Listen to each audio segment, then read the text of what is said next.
Today, I'm at the mall in Upper Hutt, and it's time for a lift tour. First, we have an old Otis lift in the Monterey cinemas. I can't ride it anymore due to vandalism, and it looks like there's no wheelchair access, which is weird. Now, we go to this glass door Otis Genturmero in the main part of the mall. This lift serves G and 1.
Now to the atrium, which used to have 2 escalators in it, but now they have a Schindler 5500 MRL lift from 2017.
Now to Farmers, which has another Otis Genturmero.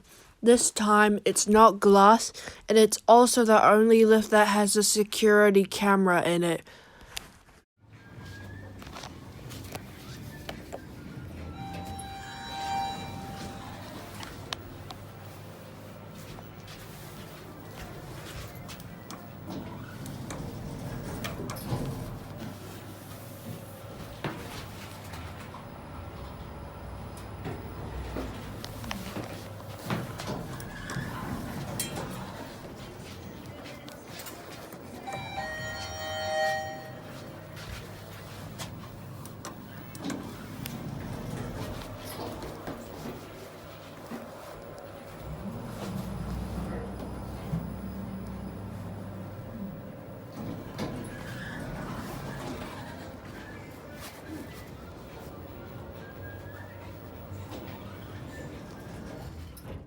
Also in Farmers, there's actually an old Otis service lift. It's old because the mall was built around that time. But I don't have any photos of it, but apparently it is there.